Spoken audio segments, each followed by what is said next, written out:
tudo bem? Nós estamos aqui mais um dia no nosso projeto Sozo Day. Nós estamos tratando sobre o tema propósito e chamado. Nós entramos no último vídeo falando sobre essa base, sobre esse fundamento do seu propósito. Eu ainda não entrei sobre o chamado específico, mas eu estou criando esse alicerce falando sobre propósito.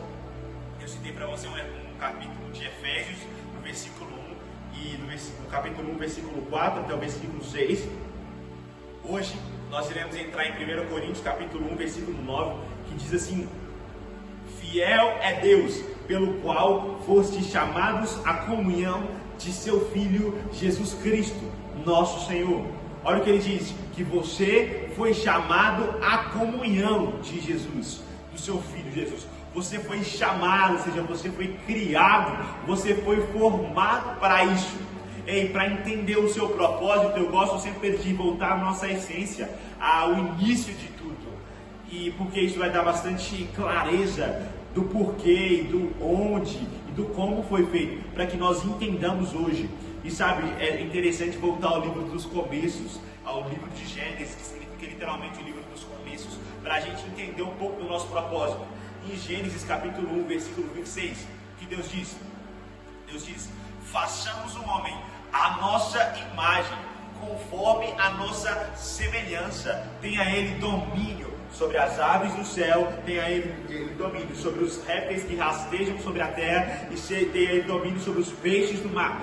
Ou seja, Deus nos cria com um objetivo, Deus nos cria com um propósito. Qual era o propósito inicial? Deus era rei no céu, e ele queria um rei na terra. Entenda isso. O propósito, a maneira de Deus de manifestar e de representar essa autoridade.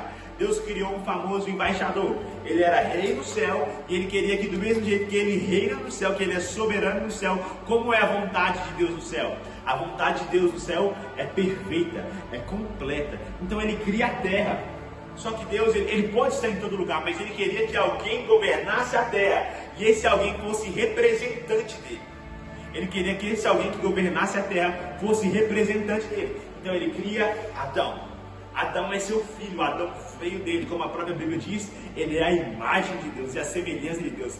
E Adão seria a representação dessa autoridade, manifestando esse governo, esse domínio sobre a criação. E como Adão era a imagem de Deus, assim como Deus reinava no céu, Adão reinaria na terra. E a presença de Deus se moveria na terra, porque Adão representaria o próprio Deus. Adão seria a imagem física do próprio Deus. E olha o que a Bíblia diz: Deus colocou Adão dentro do jardim, dentro do Éden. Deus coloca Adão nesse lugar. E qual é o desejo de Deus para Adão? É que através dessa comunhão que o texto mostra, que fosse chamados à comunhão do seu filho, através dessa comunhão de Adão com Deus, de pai e filho, Adão exerceria o que ele foi criado para fazer. E esse seria o propósito de Adão. O propósito de Adão era manifestar a autoridade e a pessoa de Deus na terra, para a criação. E como ele andaria nesse propósito? Através da comunhão. A comunhão seria o foco, a comunhão seria o alvo para que Adão atingisse esse objetivo. Porque assim como quando você anda muito perto de alguém, você pega as características deles, você pega o jeito dele, a maneira como ele age, a maneira como ele fala, assim seria Adão. Adão seria a representação física de Deus andando ao lado dele. E através dessa comunhão, cumprindo esse propósito, ele representaria tudo isso e manifestaria tudo isso na terra. Em nome de Jesus, nós finalizamos o nosso segundo vídeo. Estamos indo para o nosso terceiro vídeo. Eu espero que você tenha sido identificado. Tchau, tchau, tamo junto.